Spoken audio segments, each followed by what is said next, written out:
Dissonance, le média podcast qui porte les voix que l'on n'entend pas.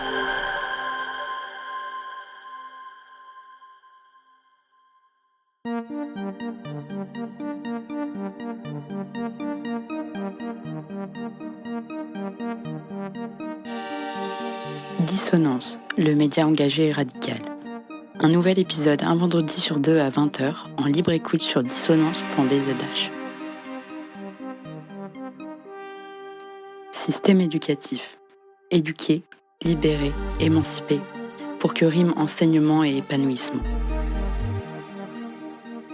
L'école devrait être ce lieu où chacun et chacune trouve les moyens de comprendre le monde, de développer son esprit critique et de construire son avenir. Pourtant, en France, le système scolaire tel qu'il existe actuellement ne fait que fragiliser à la fois les élèves et celles et ceux qui les accompagnent au quotidien. Les inégalités sociales pèsent lourdement sur les parcours scolaires des élèves. On pourrait même dire qu'elles les façonnent. Selon leur milieu social d'origine, le quartier où l'on grandit, les ressources de sa famille, les conditions de logement ou l'accès à la culture, les chances de réussite restent profondément inéquitables. L'école, qui devrait corriger ces écarts, peine souvent à les compenser et vient au contraire les amplifier, les renforcer, les pérenniser par le rôle déterministe crucial qu'elle joue dans le futur de la vie de chaque individu. Dans certains établissements encore davantage défavorisés, le manque de moyens, les effectifs surchargés et la précarité sociale rendent l'apprentissage plus difficile et accentuent les fractures existantes. Face à cette réalité, les professionnels de l'éducation se retrouvent eux aussi en grande difficulté. Enseignants et enseignantes, personnel éducatif, psychologues, accompagnants et accompagnantes d'élèves en situation de handicap, infirmières scolaires ou assistants sociaux doivent répondre à des besoins toujours plus nombreux avec des moyens toujours plus insuffisants. Et ce, dans un sentiment constant de devoir gérer l'urgence permanente plutôt que d'exercer pleinement leur métier. La surcharge de travail, le manque de reconnaissance et les réformes successives contribuent à un épuisement croissant et à une perte de sens. L'aliénation rend impossible la réalisation, tant individuelle que collective, des individus à travers leur vocation. Car enseigner ne consiste pas seulement à transmettre des connaissances. C'est accompagner des jeunes dans leur construction, créer les conditions de leur émancipation et leur permettre de prendre confiance en leurs capacités. Lorsque le temps manque, que les classes débordent et que les difficultés sociales s'accumulent, cette mission essentielle devient impossible à accomplir. Pourtant, malgré les obstacles, de nombreux professionnels continuent de faire vivre chaque jour une école fondée sur l'attention, la solidarité et l'espoir. Leur engagement témoigne d'une conviction forte. L'éducation demeure l'un des principaux leviers de justice sociale. Mais cet engagement ne peut remplacer indéfiniment les moyens nécessaires. Redonner du sens au travail éducatif suppose de lutter contre les inégalités, de renforcer les services publics et de reconnaître pleinement celles et ceux qui font vivre l'école. Car une société qui renonce à son école renonce aussi à une part de son avenir. Et une école qui ne donne plus à chacun et chacune les mêmes possibilités d'apprendre et de s'émanciper devient le reflet des inégalités qu'elle devrait combattre.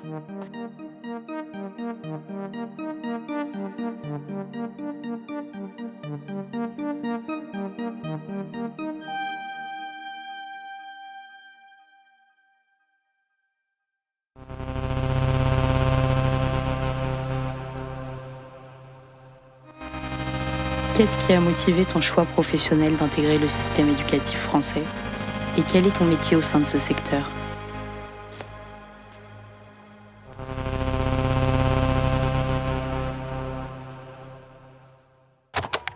Je te remercie pour cette demande d'entretien que j'ai acceptée volontiers. Cet échange, ça me fait, ça va permettre un petit peu d'exposer pas seulement mon rôle dans ce métier, mais aussi la personne qui est dans ce rôle-là. Voilà. Je m'appelle Jehan, je suis à ESH, ça va faire depuis 2 ans et demi. C'est un métier qui m'a aidé à me forger et à avoir un rôle beaucoup plus approfondi du côté familial, du côté de mes filles, autant que des élèves que j'accompagne. Donc c'est un métier qui est très formateur. Il reflète un petit peu le besoin que j'ai de cette relation qu'une formation en tant qu'AESH peut m'aider pour accompagner les enfants que je considère d'une certaine manière un autre visage de mes enfants aussi. Alors, ce qui a motivé mon intégration dans le système éducatif français, c'est pour moi donner la possibilité à tous d'accéder au savoir, à la culture, le savoir de tous pour tous. Donc mon métier actuel, c'est psychologue dans l'éducation nationale. Alors j'aimerais vous dire que c'est parce que je suis passionnée par la pédagogie et l'envie de transmettre ce que j'ai appris. Sauf que c'est pas ça. Les valeurs de l'éducation nationale, c'est pas vraiment ma tasse de café qui coûte 50 centimes dans la salle des profs, l'expresso, et en plus il est pas bon. Donc si je veux être cache-pistache, ce qui a motivé mon choix professionnel, c'est pas mourir de faim, basiquement. J'avais déjà postulé pour plus d'une centaine d'offres de jobs étudiants sans réponse. J'ai déjà bossé plusieurs années à l'usine l'été, et juste la chaleur, les chaussures de sécurité aussi lourdes que l'humour des collègues, le sexisme, les 10 km de marche par jour ou le dos pété. À force de rester statique, c'était vraiment très difficile. Donc il fallait que je trouve autre chose. Avant, j'y arrivais. Mais bon, voilà, j'ai commencé à collectionner les handicaps comme des Pokémon, donc bam. Une petite crise d'angoisse entre les gaines électriques et les multiprises, je sais pas si ça vous dit. Alors moi, mon vécu avec le système éducatif, il est un peu particulier. Il est d'abord en tant qu'élève harcelé à l'école primaire, totalement délaissé au collège. Et au lycée, il y avait un double vécu. J'étais à la fois l'excellente élève et l'élève totalement rebelle par rapport au système. Donc je voulais surtout pas ni rester ni retourner dans le système éducatif.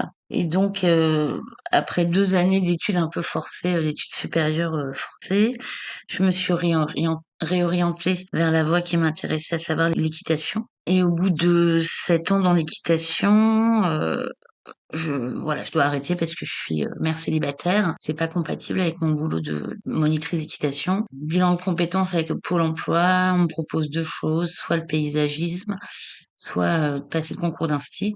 Et en fait, avec mes droits à Pôle emploi, je peux pas faire paysagisme parce que j'ai plus assez de droits pour me payer 2 années d'études. Et donc, je suis un peu contrainte et forcée à passer le concours d'instit. Et je pars comme instit en me disant, j'adore bosser avec les enfants, puisque j'ai bossé 8 ans dans l'équitation avec des enfants et qu'avant j'étais animatrice, colonie de vacances. Donc le côté enfant me plaît. Ce qui me plaît beaucoup moins, c'est le système éducatif, le côté fonctionnaire et le côté autorité de l'enseignant. Mes motivations, c'est surtout à la base un boulot qui va être stable, qui va pouvoir me permettre d'avoir du temps avec mon enfant. Et donc j'ai été instit pendant 10 ans jusqu'à craquer complètement, c'est-à-dire à partir en congé longue maladie puis longue durée, donc à m'arrêter 5 ans. Aujourd'hui, je suis en reconversion, toujours dans l'éducation nationale, mais plus du côté enseignant, du côté administratif, et je suis assistante de gestion dans un lycée. Donc mon boulot, en gros, c'est de payer les factures. Voilà, de toutes les dépenses que peuvent avoir un lycée, et notamment les dépenses de self. Tu nous as dit tout à l'heure que tu t'étais auto-formée. Oui, mais est-ce que tu il as y quand a une même formation. Tu peux nous dire un petit peu Oui. Ce que tu peux en dire? Je trouve que la formation, elle n'est pas à un niveau que je m'attendais. J'étais déçue, franchement, parce que ce n'est pas une formation, c'est un résumé. La formation que j'ai eue, je ne sais pas si c'est après, je ne sais pas. Mais moi, j'aurais pu prendre des informations de n'importe quel site. Il n'y avait pas l'apport que je cherchais, l'apport personnel de cette formation. Je l'ai pas trouvé. J'étais un petit peu déçue. Mais j'ai continué cette formation par respect du métier, qu'il y a une formation que je dois faire pendant toute l'année. Bon, ça m'a aidé à avoir une idée des profils d'élèves que je pourrais côtoyer. Mais il n'y a pas un vrai dialogue qui s'installe entre le corps formateur et les personnes qui se forment. Et ça s'est passé visuellement. Par présentiel, ça aurait été différent. Je trouve qu'on peut faire ça tout seul. On n'a pas besoin d'être formé pour ça. Mais pour se spécialiser, c'est-à-dire, moi j'ai eu un enfant qui avait de vrais soucis. On m'a même pas... J'ai demandé des questions, j'ai même pas eu des réponses. Comme si les réponses doivent provenir du système. On a des réponses pour ça, on vous donne. On n'a pas de réponse pour ça, on vous donne pas. Pour moi, c'était décevant. Cette formation était décevante. Donc je suis professeure documentaliste. Comme les élèves préfèrent m'appeler la dame du CDI, si jamais vous trouvez comment rendre ce terme neutre, pitié aidez-moi. Ou la CDIR. Je suis contractuelle, j'ai pas le concours. Et l'année dernière, j'étais professeure de français, pareil, contractuelle. Mais c'était trop trop l'angoisse. C'était vraiment très très très difficile d'être autant d'heures devant les élèves. Donc voilà, je suis devenue prof doc. Il n'y a pas eu un vrai échange. Chacun, celui qui avait besoin d'échanger, il écrivait ses questions dans le chat et tout. Mais moi, j'ai jamais eu de réponse par rapport à ma question. Et je me suis rendu compte parce que j'avais une situation qui était assez exceptionnelle par rapport aux autres. Et ils ne savaient pas quoi dire ou quoi faire. Mais au moins, répondez-moi. Au moins qu'il y ait un échange minimum humain. Je ne l'ai pas eu. D'accord. J'attendais, je voyais ce que disaient les autres par rapport aux autres, par rapport à des situations très précises, mais ces informations-là, je les avais déjà. Donc c'est très primaire comme formation, je trouve. Or, nous, en tant qu'AESH, pour ce métier, on a besoin de quelque chose qui va plus loin.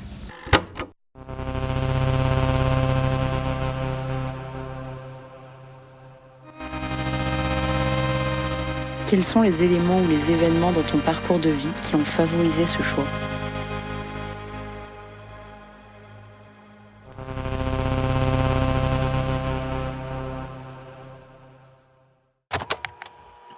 C'est le fait de me retrouver mère célibataire et donc d'avoir vraiment ce besoin de stabilité économique et du temps. Alors ça peut être un peu étonnant comme choix parce que j'ai pas passé beaucoup de temps au CDI. Au collège, on n'avait pas le droit de quitter l'établissement avant 17h.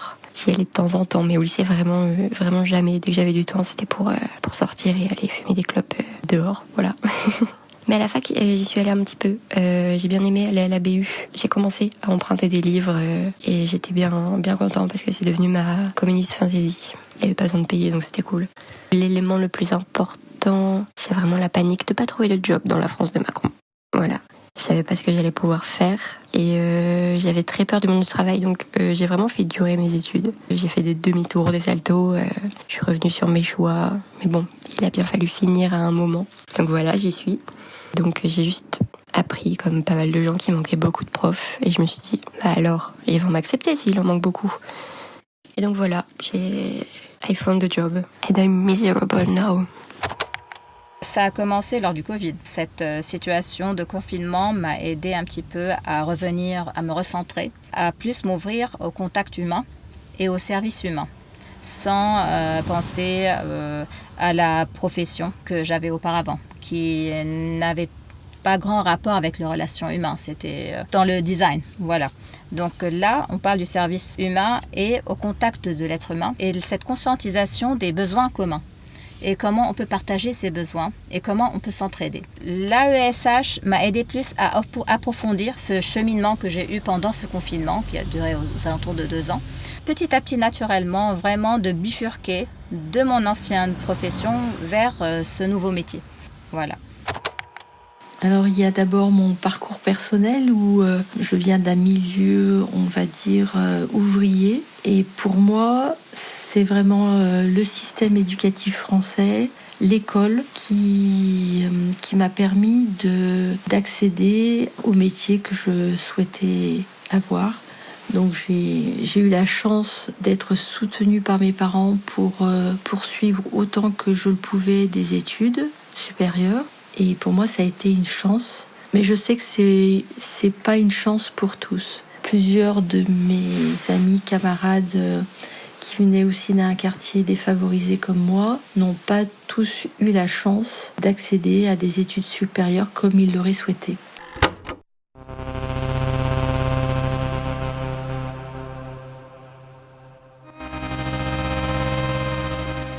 Quelles sont les valeurs qui te portent dans ton métier ?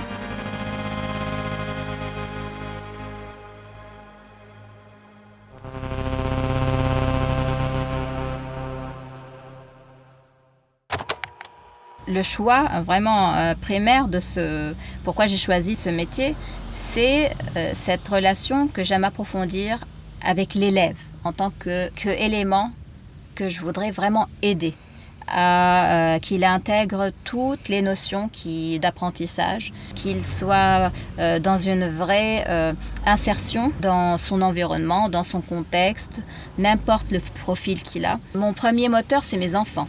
Franchement, parce que ça m'a beaucoup aidé aussi de voir les choses d'une perspective beaucoup plus globale Et ça me permet aussi de voir les opportunités qu'il y a d'aide dans ce métier pour les enfants. Voilà. Alors, ce qui me porte dans mon métier, c'est dans mon métier de psychologue déjà, c'est de permettre à chacun, à tous, d'avoir un espace de parole et d'écoute. Donc mon métier se situe au sein de l'éducation nationale, donc c'est aussi offrir la possibilité à tous les enfants qui en ont besoin d'avoir un espace de parole que parfois les parents ne peuvent pas offrir. 3 valeurs essentiellement. La première, c'est l'autonomie. Pour moi, éduquer un enfant, c'est lui donner les outils, les moyens d'être autonome. Quel que soit l'âge, de 3 ans quand ils rentrent à l'école, surtout à 16 ans quand ils en sortent, on doit leur donner de plus en plus d'outils pour être autonomes. Autonomes dans leur vie quotidienne et puis au fur et à mesure, autonomes dans leur vie de citoyen. Pour moi, c'est vraiment ça. La deuxième valeur, ce serait toujours pour l'élève, l'épanouissement. Je pense que si nos enfants ne sont pas épanouis dans ce qu'ils vivent et donc dans l'école, on passe à côté de l'éducation, tout simplement. Donc voilà, la deuxième valeur, c'est l'épanouissement personnel. Et la troisième, c'est la liberté. Voilà, on dit que les valeurs de la France, et donc les valeurs de l'école, c'est la liberté, égalité, fraternité. Moi, je cherche toujours, dans la plupart des établissements, la plupart des classes, où est la liberté de l'enfant? C'est une grande interrogation. Quelle part de liberté et donc de choix on donne aux élèves? Et en fait, on leur en donne pas. On leur en donne pas. Voilà. Et donc, moi, c'était comment j'intègre cette valeur de liberté dans ma classe. Tous les aspects sur lesquels les enfants vont pouvoir être libres de choisir. Et ça peut être choisir sa place dans la classe, choisir son mode d'assise, choisir les exercices qu'on va faire, choisir la matière qu'on va travailler. C'est-à-dire que dans ma classe, avec 28 élèves, j'avais jamais 28 élèves qui faisaient la même chose au même moment de la même manière. Pour moi, c'était inconcevable parce que ça allait totalement à l'encontre de la liberté, de l'autonomie et de l'épanouissement des enfants. Bah clairement c'est les élèves. Il n'y a pas y a rien d'autre en vrai. Être présent pour les élèves de manière bienveillante surtout et créer un espace safe pour eux avec les ressources nécessaires qui répondent à leurs questionnements dans les œuvres de fiction ou dans les œuvres documentaires ou même via le numérique. J'ai par exemple placardé tout le CDI des affiches avec tous les numéros verts parce que je pense que c'est important et donc je veux juste qu'ils aient les cartes en main pour s'épanouir au moins dans ma salle parce que j'ai besoin de faire la différence en fait avec mes collègues qui sont dans des systèmes punitifs et qui perpétuent les siècles de violence quoi juste. Et j'ai pas l'impression qu'ils aient volonté de changer les choses donc voilà quoi. Est-ce que tu peux nous donner un exemple de comment tu t'y prends avec l'élève peut-être que tu accompagnes là en ce moment? Il y a 3 élèves que j'accompagne en ce moment, mais disons qu'il y a un élève qui n'est même pas en insertion, qui attend, ça fait depuis plusieurs années, pour qu'il intègre une IME. On sait que c'est très difficile, même s'il est prioritaire, la liste est longue. Mais cet enfant, sans AESH, il ne peut pas intégrer ni une école, ni un collège, ni rien. Il reste à la maison. Et le fait que la présence de ce statut AESH lui permet ce pont-là, vraiment, d'intégrer une classe, d'intégrer le système. Mais cet enfant-là, parce qu'il a besoin d'une IME, il n'intègre pas une classe. Donc je suis là, ça fait depuis 2 ans et demi. C'est un enfant qui est au collège, en 6e, mais le niveau, disons, qu'il a, c'est un niveau de 6 mois. Je ne peux pas dire que j'ai eu vraiment une aide du système ou de la compréhension du système, mais le système est comme ça et il faut se débrouiller. Donc j'ai essayé de moi-même faire mes propres recherches pour pouvoir l'aider, de créer une communication avec cet enfant, de voir quelles sont les méthodes qui sont accessibles à cet enfant pour pouvoir créer un rituel. Et ce rituel, c'est lui qui permet la continuité. Donc quand on a un enfant, le système ne peut pas aider, une AESH est là pour pouvoir essayer de l'accompagner et trouver ses propres réponses. Mais ce qui manque, c'est que cet AESH ou ce AESH, il n'est pas intégré dans une équipe pédagogique, réellement, sur le terrain, pour qu'il soit beaucoup plus actif, pour qu'il comprenne vers où les choses vont pour cet enfant. Moi, je suis dans cette impasse, franchement.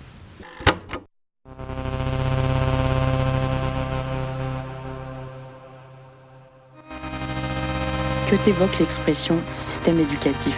Quelle est la terminologie la plus appropriée selon toi?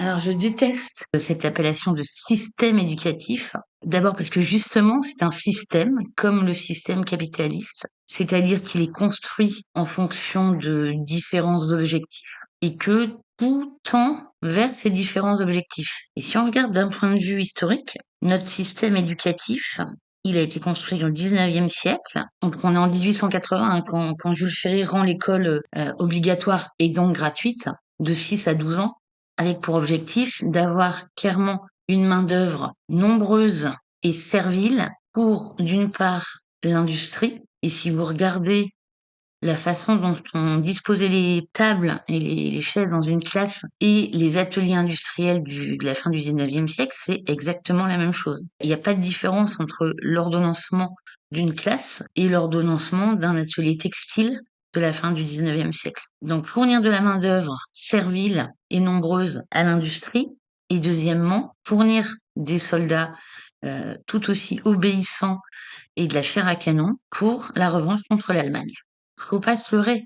Jules Ferry, avant d'être ministre, c'est un bourgeois. Sa famille vient d'entreprises de l'Est de la France, possède des entreprises de tuileries et de fonderies dans l'Est de la France. Sa femme, pareil, est issue d'une grande famille bourgeoise de l'Est de la France. Donc c'est de la bourgeoisie. Et c'est toujours pareil. Il faut à un moment des débouchés et de la main-d'œuvre pour servir cette industrie. Et l'école gratuite et obligatoire, elle va remplir cette fonction-là. Du coup, le système éducatif, il est organisé dans ce but-là encore aujourd'hui. Ça commence mal en fait avec le mot système déjà. Ça peut pas fonctionner puisque il nous faut, on a besoin d'une individualité éducative et non pas d'un système éducatif, puisque la structurisation elle est pas équitable et elle fonctionne que pour les valides, les riches, les blancs, hommes, cis, hétéros, qui débutent leur éducation avec déjà en fait toutes les cartes en main. Et juste l'école, c'est un gouffre social qui encourage les meilleurs et qui met en retrait les élèves les plus en difficulté. Et je le vois très bien puisque je suis dans une REP plus, voilà. Donc je connais les élèves en difficulté et vraiment ils sont pas aidés. Franchement, quand j'ai commencé le métier, j'ai pas pensé au système éducatif. C'est vrai que c'est très important de prendre le métier dans son contexte, qui est le système éducatif ici en France. Donc, mais moi, je voyais un petit peu l'AESH au tout début de mon métier en tant que rôle, avec n'importe quel autre corps de métier, comme les enseignants, l'AED et tout. Donc. Mais petit à petit, en rentrant de plus en plus dans le scénario quotidien, on se rend compte qu'il y a des codes à intégrer, il y a des lois, il y a des mises à jour, qu'il faut vraiment être toujours conscient des changements, être toujours en contact avec les changements sur le terrain, les échanges qui se passent entre les associations qui peuvent répondre au questionnement des AESH, parce qu'au tout début, je me sentais plus ou moins seule. Mais le fait d'avoir toujours à ouvrir cette boîte mail professionnelle que j'ai jamais eue franchement auparavant, qui relie dans ce système éducatif les autres corps à ce système-là. Ce qui aide l'AESH à être consciente plus par rapport à son rôle, par rapport aux autres. Et ce que les autres comment peuvent affecter son rôle et sa situation dans ce système éducatif. Et c'est là où je me suis rendu compte au fait que ce métier, il a besoin de plus en plus d'être considéré. Alors, système éducatif, il y a quelque chose d'assez impersonnel et technique. Pour moi, le système éducatif, ce serait plutôt un lieu de partage de savoir, un lieu pour grandir, un lieu pour expérimenter, un lieu pour devenir acteur de sa propre vie, acteur de son village, de sa ville et citoyen du monde. Et donc, je pense qu'il y a deux choses dans le système éducatif qu'il faut différencier. D'une part, l'ordre scolaire, celle que tout le monde connaît, école maternelle, primaire, collège, lycée, enfin, les différents lycées, puisqu'il y a le lycée général, le lycée techno, le lycée pro. Donc il y a ça d'un côté, comment on organise le déroulement finalement de la scolarité. Et pour organiser ce déroulement, faut lui fixer un but. Or actuellement, le but, il est pas clair du tout. Pour moi, le but, ça doit être de former des citoyens. Mais l'organisation actuelle, à 16 ans, c'est l'âge qu'on a en fin de seconde. Bah, 16 ans, est-ce qu'on est un citoyen? Non, on n'a pas le droit de vote. Donc, il y a encore 2 ans qui vont s'écouler. Donc, finalement, ça va jusque 18 ans, la terminale, mais l'école à 18 ans, elle est plus obligatoire. Enfin, c'est le bordel, pour le dire gentiment. C'est le bordel. Et on ne sait pas quel est le but de l'école, finalement. Est-ce que c'est de donner un savoir minimum à l'ensemble des élèves? Est-ce que c'est de donner des valeurs? Est-ce que c'est de donner des diplômes? Parce que ça a été ça à un moment, 90% d'une classe d'âge au bac, 100% d'une classe d'âge au bac. Et si on n'a pas le but clairement défini, on peut pas concevoir derrière une organisation scolaire. Donc, dans le système éducatif, il y a à la fois cette organisation scolaire et il y a aussi les méthodes pédagogiques. C'est-à-dire, on a un but, on a une organisation, et maintenant, comment on arrive à ce but? Quels moyens on se donne? Donc, pour remplacer le terme système éducatif, je crois qu'il faut les deux. Il faut à la fois le côté organisation scolaire et le côté méthode pédagogique.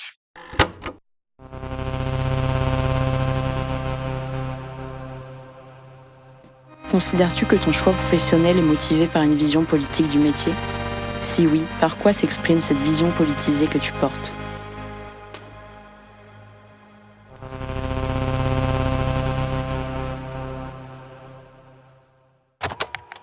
Tout est politique.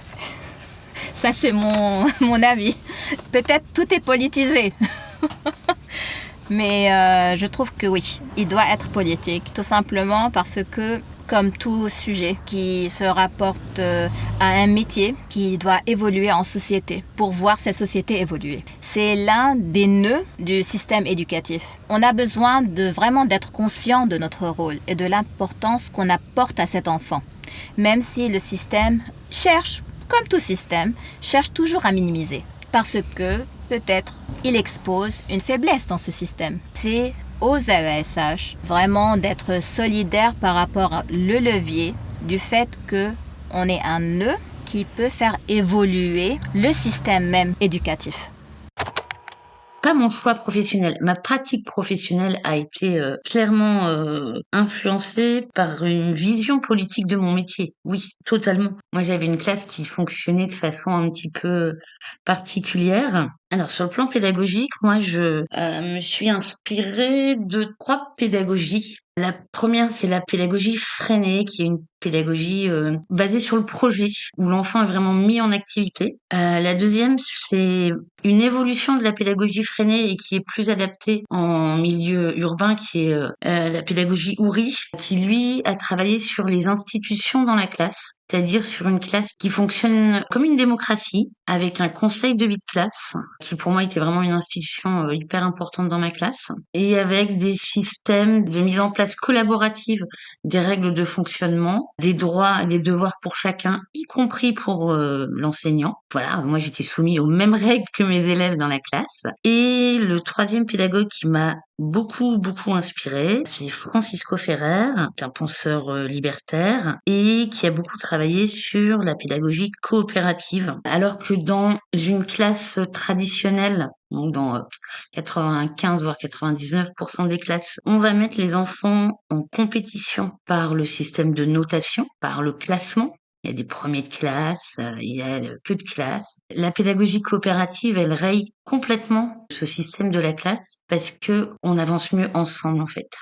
Et donc voilà, donc je mixais tout ça dans ma classe, dans un joyeux bordel, très vivant, avec dans l'ensemble beaucoup de réussite auprès des élèves, c'est-à-dire l'idée c'est que les élèves progressent de toute manière au cours d'une année, qui progressent sur tous les plans, c'est-à-dire oui, je m'intéresse aussi beaucoup aux intelligences multiples. Alors qu'à l'école, on privilégie essentiellement l'intelligence verbale, le français, et les intelligences logico-mathématiques, les maths. Moi, je me suis intéressée à comment on développe l'intelligence émotionnelle. Donc, il y en a 2, l'intrapersonnelle, l'extrapersonnelle. Intelligence spatiale, intelligence musicale. Enfin, voilà, il y en a 7. Et donc voilà, progresser, c'est pas seulement avoir des meilleures compétences dans les domaines, on va dire, purement scolaires. Je pense que avoir gagné en confiance, avoir confiance en soi, être conscient des progrès qu'on a fait, c'est déjà des énormes réussites pour un élève. Non. J'accompagne 2 élèves dans Oui. ce collège-là et dans une école primaire, un autre enfant qui est autiste. Je suis sur les 24 heures. Pour un enfant qui a un souci d'insertion, on ne lui donne pas toutes ces heures. C'est ça le souci. Si un enfant il a des difficultés, il y a cette incapacité de mettre en place des heures qui lui reviennent de droit. J'ai un autre élève qui est au brevet. Il y a cette grande responsabilité pour un AESH pour pouvoir l'aider, surtout en période d'examen. La façon dont elle doit aborder les consignes avec lui. Elle est là, elle se sent responsable, d'une certaine façon, même éthiquement. Elle veut qu'il réussisse, mais il y a des limites à un moment donné qu'il faut être vraiment travaillé pendant l'année. Et là, on travaille sur la confiance entre l'élève et l'AESH. C'est pas l'enseignant qui va être à côté de lui. C'est pas le système qui est à côté de lui. C'est cette personne-là qui se sent complètement responsable pour pouvoir lui expliquer et réexpliquer et qu'elle assure qu'il est en train de comprendre. Parce que s'il ne comprend pas, ce n'est pas de sa faute. Il a cet handicap. Et si l'AESH, elle n'arrive pas à faire ça, je t'assure, c'est très culpabilisant. L'AESH, à un moment donné, on doit comprendre que c'est pas un rôle de passage. L'AESH, c'est un rôle continu, d'être très conscient sur la méthode, la pédagogie. C'est pour ça que je suis très surprise quand elle n'est pas prise en compte dans les interventions, dans les ESS. On ne s'adresse même pas à elle. Quand je me suis rendu compte de ça, j'étais même surprise qu'elle n'a même pas une place dans la classe. Non, moi, je l'ai imposée. Moi, j'ai le droit d'avoir une table à côté de l'élève que j'accompagne. Je ne peux pas être dans le passage et franchement, je fais partie de la classe. Je suis AESH. Et je crois que c'est comme ça les AESH doivent imposer parce qu'elles ne peuvent pas attendre le système. C'est dans le comportement quotidien. Le travail de l'AESH, c'est quoi? C'est cet enfant-là. C'est pas quelque chose d'autre. Et les AESH doivent être solidaires sur ce point et travailler sur la même approche. Ce n'est pas une hiérarchie. Là, on ne parle pas de hiérarchie. AESH, enseignante, après la directrice. Non. On parle d'un rôle très essentiel dans la vie de cet élève. Et quand, en début d'année, on n'explique pas à cet élève-là c'est quoi l'AESH, qui va l'accompagner, c'est un travail que l'AESH doit faire en double avec cet élève-là, qui ne l'accepte pas, qui n'accepte pas la personne qui l'accompagne ou qui ne comprend pas pourquoi il est même accompagné. J'ai trouvé ça aussi incompréhensible. Pas donner ce temps-là parce que c'est un temps perdu. Et on n'a pas le temps. Pendant une année, moi j'ai perdu 3 mois avec cet élève au brevet pour que je me fasse accepter par cet élève-là. Il ne comprenait pas pourquoi j'étais là. Et je trouve que c'est un travail qui doit se faire même en amont. Comme beaucoup d'autres corps de métier dans l'éducation, ils font en amont pour que leur travail se passe fluidement à l'entrée. Alors dans une vision utopique, je me dis que je peux faire changer les choses. C'est bien sûr, c'est grave prétentieux. Quand je mets des choses en place, c'est moi qui finis dans le bureau du proviseur. Pas parce que je fais ça plaît pas. Enfin, pendant la canicule de l'année dernière, par exemple, j'avais acheté les grosses bonbonnes d'eau et j'avais acheté des gobelets pour que les élèves puissent s'hydrater parce qu'il y a que c'est des petites fontaines. Il y en a genre pas énormément dans la cour, donc il faut faire la queue pour aller boire. Et une fontaine, enfin voilà, c'est pas ouf quoi. Et ben on m'a engueulé parce que ça allait les disperser de pouvoir se servir de l'eau. Et je comprends pas parce que c'est un besoin vital, donc on peut pas juste interdire un besoin vital. Il faut être vraiment dans cette perspective-là. Et pour le faire politiquement, il faut être militant. Et il faut être consciencieux. Et quand je dis militant, bien sûr, il y a les associations. Bien sûr, il y a le fait d'être dans les manifestations et dans les grèves. Ça, c'est essentiel. Mais ce qui est plus essentiel, c'est aussi le travail quotidien. C'est comme ça qu'on peut s'imposer. D'avoir une approche qu'on est des êtres humains. C'est pas le statut qui nous définit. Je sais que c'est très simple de dire « Ah, l'enseignante, bon, elle a un cadre. » Ok. L'AED, ils ont un cadre. Un médecin a un cadre. L'AESH n'a pas de cadre. C'est à nous de l'imposer. Et quand on l'impose, peut-être que le système va répondre. Peut-être qu'il a besoin qu'on mette le pied dedans. Parce que si on ne le fait pas, c'est pas à eux de le faire. Ils ne vont pas le faire. Alors pour moi, ce lieu d'éducation pour tous, ce lieu de partage du savoir, ce doit être un service public, c'est-à-dire un service pour tous. et en particulier pour les plus fragiles, les plus démunis, les plus défavorisés, c'est-à-dire un lieu où on essaye de partir de l'expérience de chacun et où l'expérience, le vécu, le savoir particulier, quel que soit son milieu, eh bien, il a une place dans ce système éducatif. Non seulement il a une place, mais on peut partir de cette expérience pour enrichir le savoir de tous et aussi que ce savoir personnel, ce vécu particulier, il soit source de fierté et valorisé.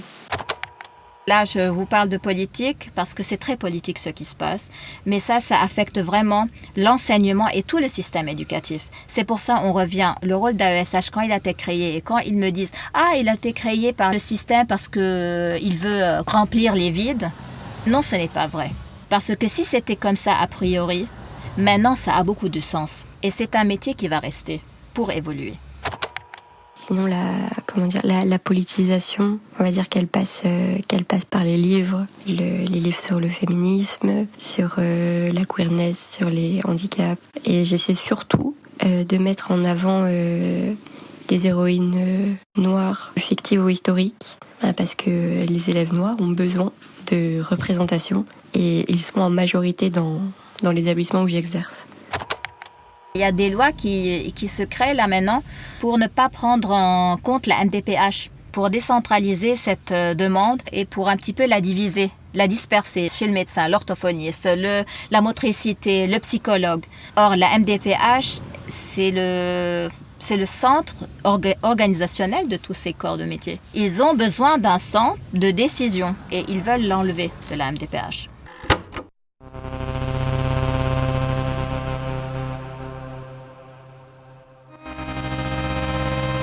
Quelle est la part de militantisme dans ton engagement professionnel ?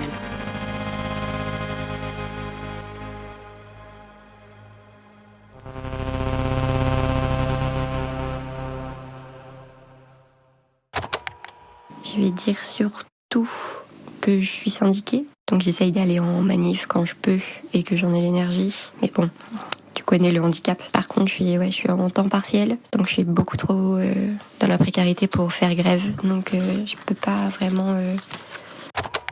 De mon côté, le militantisme, c'est vraiment créer soi-même le statut. Il faut vraiment comprendre c'est quoi être AESH et respecter son propre métier, respecter les personnes qui l'entourent et qu'ils comprennent qu'il fait partie de l'équipe. Donc si jamais il ne se trouve pas sa place, il doit créer sa propre place. Je dirais que la part de militantisme, c'est d'essayer pour moi de ne pas perdre le cap de la fragilité humaine, de ne pas perdre le cap du partage et de l'humain dans mon métier. Quand on dit il faut faire son métier, il faut le faire à 100%. C'est ça le militantisme aussi, vraiment faire son métier et s'engager à le faire. C'est pas dire oui, parce que j'entends beaucoup que c'est un travail tremplin. C'est un métier tremplin et ça c'est très... je trouve que ça manque beaucoup de respect par rapport à ce métier-là. Et je trouve que c'est inacceptable. Je n'ai rien contre un métier tremplin, hein. Donc ça peut être n'importe quel métier. Mais un métier dans l'éducation nationale, je crois qu'il doit avoir un statut beaucoup plus défini que métier tremplin. Parce que je l'ai entendu, hein, surtout lors des embauches et tous les entretiens, on entend beaucoup. Qu'est-ce qu'on entend par métier tremplin ? C'est-à-dire que tu ne restes pas longtemps. Qu'au bout de 3-4 ans, tu pars pour faire autre chose. Tu es de passage. Voilà. Et le fait que ça soit comme ça, c'est très dévalorisant. Pour tout, à part lutter contre le sexisme en classe, et notamment contre les préjugés de genre.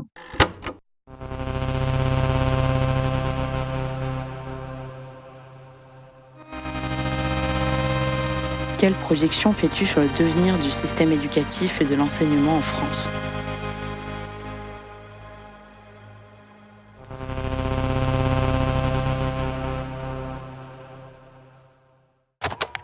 Honnêtement, je ne sais pas si je suis bien placée d'avoir vraiment une projection assez objective. Bon, c'est vrai que ça fait 2 ans et demi, mais je trouve que c'est un système très sain par rapport à d'autres systèmes éducatifs. Il faut le défendre. Et le système éducatif de l'État, il faut le défendre. Le privé, je n'ai rien contre du privé. Au contraire, j'étais dans une école privée. Mais ce n'est pas ça qui va maintenir le système éducatif sainement. Tout le monde doit mettre de son soi dans son rôle. Quand on dit il faut faire son métier, il faut le faire à 100%. C'est ça le militantisme aussi, vraiment faire son métier et s'engager à le faire. Pour moi, si on révolutionne pas tout, on va perdre nos jeunes, là. Je pense que depuis le Covid, ils ont suffisamment morflé. Si l'école n'arrive pas à leur redonner espoir, je vois pas où ils vont le trouver. On va arriver sur une génération là de gamins qui sont nés depuis. Mon fils est né en 2010, voilà, il est en seconde actuellement. Je vais dire de rebelles, mais c'est pas seulement ça. D'enfants et donc de jeunes adultes qui ne croient plus en l'avenir, qui ne croient plus en eux. Et je me dis que si le système éducatif ne vient pas redonner espoir, on va vraiment perdre une femme. On envoie une génération, enfin en même temps c'est ce que nos politiques veulent, hein, les envoyer à l'abattoir. Ils nous ont dit, il faut falloir sacrifier nos enfants. Donc pour moi, ouais, si le système éducatif change pas profondément, il est mort. Voilà. Pourquoi penser au début, mais qu'est-ce que ça veut dire? C'est quoi ce mot-là, métier tremplin? J'ai jamais compris. Métier de passage, ça peut être un stage, je comprends, mais un métier? Non, un métier, il faut vraiment savoir de quoi on parle. Et c'est un métier, il faut prendre sa responsabilité. Ça nous définit aussi en tant qu'être humain. C'est pour ça, pour le devenir du système éducatif, il faut soutenir les écoles. Et même s'il faut donner de soi, même si, bon, à un moment donné, on ne trouve pas ce qu'on... il ne faut pas avoir une idée idéale, quoi. Donc non, il faut être sur le terrain. Et je crois qu'elle est bien plus meilleure que l'idéal qu'on a. Parce que quand on est face aux enfants qui veulent faire quelque chose de leur vie, on a un rôle, nous, de les aider pour ça. Parce qu'on passe beaucoup de temps avec eux. Et je trouve que le système éducatif, si à un moment donné, il cherche vraiment à bien faire et il veut vraiment protéger ce qu'il a déjà. Je vais commencer par l'angoisse et la peur parce que en 2027, tout peut s'effondrer alors que c'est déjà pas terrible. Et on pourrait vraiment tomber dans de la bonne propagande fasciste, saupoudrée de marseillaise. Alors si jamais, votons à gauche. L'équipe, surtout. Hein, allez, le sang. Il faut être vraiment dans cette perspective-là. Et pour le faire politiquement, il faut être militant. Et il faut être consciencieux. Et quand je dis militant, bien sûr, il y a les associations. Bien sûr, il y a le fait d'être dans les manifestations et dans les grèves. Ça, c'est essentiel. Mais ce qui est plus essentiel, c'est aussi le travail quotidien. C'est comme ça qu'on peut s'imposer. D'avoir une approche qu'on est des êtres humains. C'est pas le statut qui nous définit. Je sais que c'est très simple de dire « Ah, l'enseignante, bon, elle a un cadre. » Ok. L'AED, ils ont un cadre. Un médecin a un cadre. L'AESH n'a pas de cadre. C'est à nous de l'imposer. Et quand on l'impose, peut-être que le système va répondre. Peut-être qu'il a besoin qu'on mette le pied dedans. Parce que si on ne le fait pas, c'est pas à eux de le faire. Ils ne vont pas le faire. La projection, si je projette sur les nouvelles lois, la vision actuelle, je suis pas optimiste parce que il y a un désinvestissement pour moi du service public, mais j'essaye de garder la compatibilité pour transmettre ma vision de ce système éducatif à mes collègues malgré tout.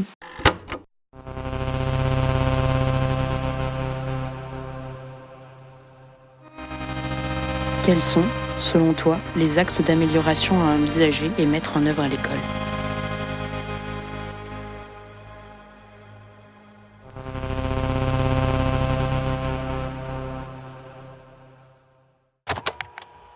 Mais il faut tout changer.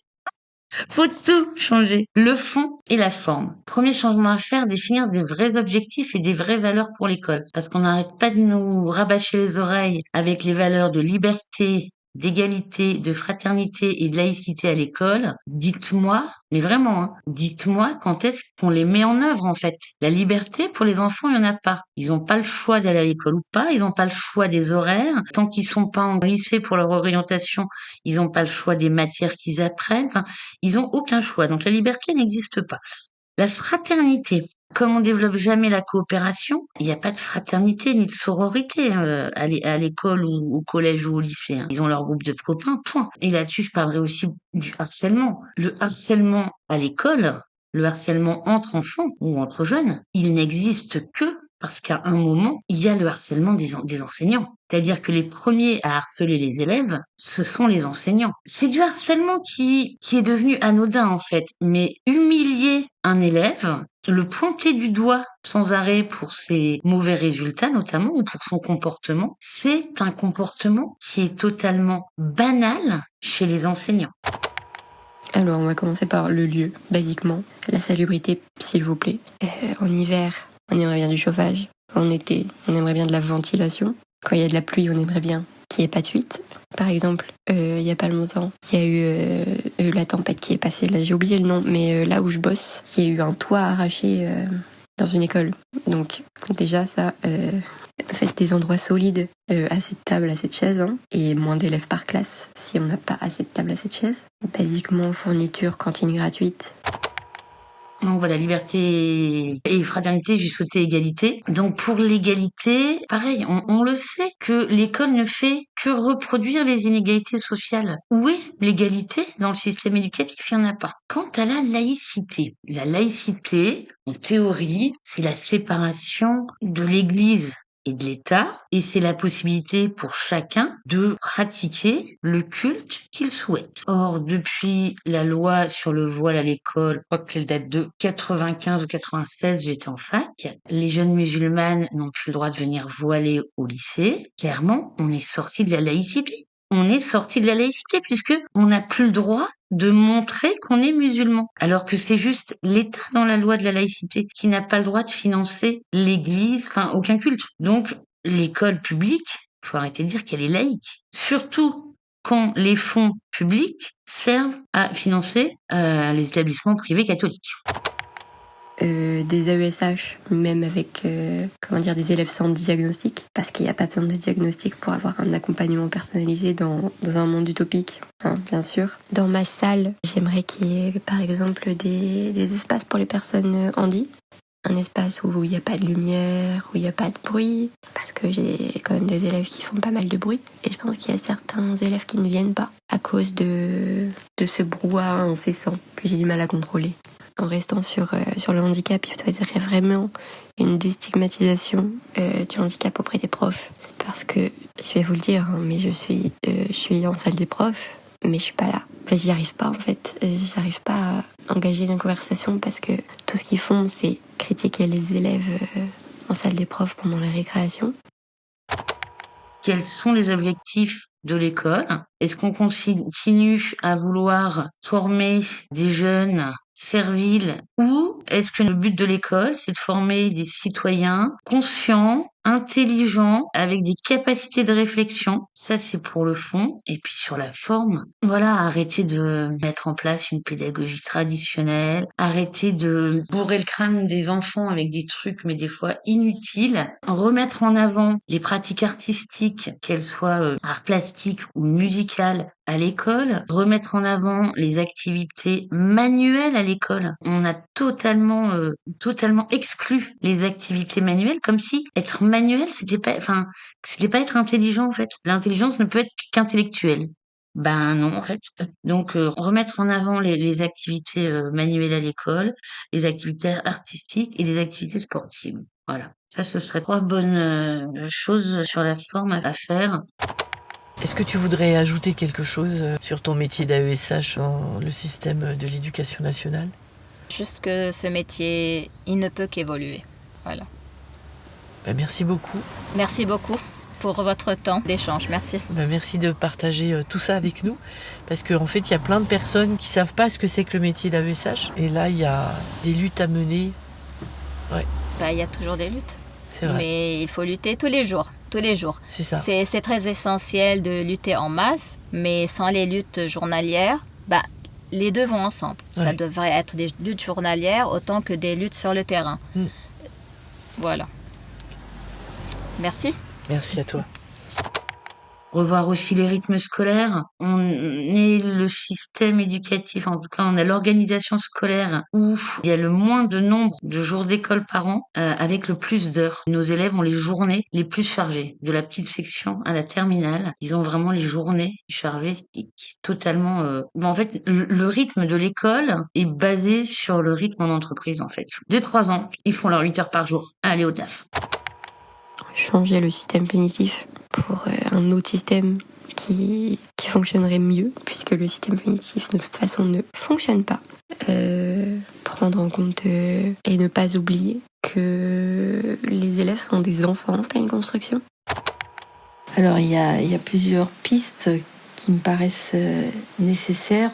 Tout d'abord au niveau de la formation de tous les professionnels de l'éducation, que ce soit les enseignants, les AESH, les psychologues, les enseignants spécialisés, c'est-à-dire offrir à chacun, permettre à chacun d'avoir une formation plurielle, riche des sciences humaines, et une formation aussi à rencontrer tout public, une formation spécifique pour être capable de rencontrer les publics les plus éloignés de l'école, plus éloignés par la culture, le milieu social. Un autre point, ce serait de diminuer les effectifs des élèves par classe. Un autre point, ce serait de pouvoir offrir une analyse de pratique, réfléchir sur sa pratique, avoir des espaces de réflexion, de recul sur sa pratique pour tous les personnels de l'éducation nationale. Et un autre point, ce serait que cette école, ce soit vraiment un lieu de vie, un lieu de partage où l'on apprend en expérimentant et en étant fier de sa propre expérience et de son propre vécu, et que son expérience de vie ait une place. Et je pense en particulier, encore une fois, aux enfants les plus éloignés de l'école, où leur expérience de vie, leur savoir personnel pourrait prendre une place et pourrait être valorisé et pourrait être source de savoir pour d'autres.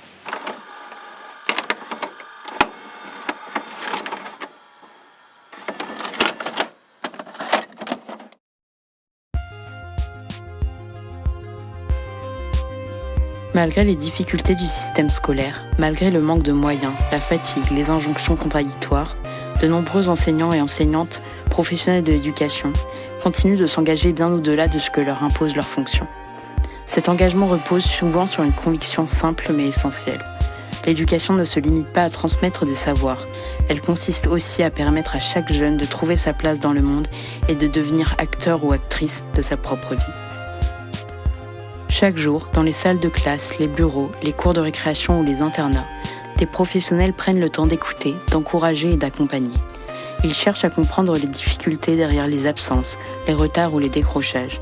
Ils refusent de réduire les jeunes à leurs résultats scolaires et s'attachent à reconnaître leurs capacités, leurs aspirations et leurs singularités. C'est au cœur de cette relation humaine que se loge le sens profond du métier. Aider un élève à reprendre confiance en lui, ouvrir des horizons à celles et ceux qui pensent ne pas avoir d'avenir, car la société le leur a appris et leur rappelle quotidiennement. Permettre à un ou une jeune de prendre conscience de ses droits et de ses possibilités. Ces victoires discrètes donnent une portée concrète au travail éducatif. Elles participent à un processus d'émancipation qui dépasse largement le cadre des apprentissages scolaires. Cet engagement n'a rien d'individuel ou de paternaliste. Il consiste au contraire à accompagner les jeunes afin qu'ils et elles puissent gagner en autonomie, développer leur esprit critique et construire leur propre individualité, leur identité. Il s'agit moins de montrer un chemin que de donner les moyens de tracer le sien. Dans un contexte où les inégalités sociales pèsent fortement sur les parcours de vie, cette mission prend une dimension particulière. Les professionnels de l'éducation sont souvent parmi les premiers et premières à croire dans le potentiel de jeunes auxquels la société refuse de donner sa confiance. Ils et elles œuvrent ainsi, à leur échelle, à faire reculer les déterminismes et à élargir le champ des possibles. C'est justement là que réside la force de l'engagement éducatif, dans la volonté obstinée de transmettre non seulement des connaissances, mais aussi la capacité d'agir, de comprendre et de transformer le monde. Car éduquer, au fond, c'est faire le pari que chacun et chacune peut grandir en liberté et que l'émancipation est une œuvre collective qui se construit, jour après jour, dans la rencontre avec les autres. Merci d'avoir écouté cet épisode de Dissonance. L'écriture et la présentation de l'épisode de cette semaine a été assurée par Maëlle et Oli, le montage par Flo et Paul, la mise en musique par Paul et la collecte des témoignages par Lia, Anne et Oli. Merci à toutes les interviewées de nous avoir consacré de leur temps pour nous raconter leur parcours et leur expérience tant professionnelle que personnelle. Rendez-vous le vendredi 26 juin à 20h sur dissonance.bzh et sur toutes les plateformes de podcast pour un nouvel épisode de Dissonance, le média engagé et radical.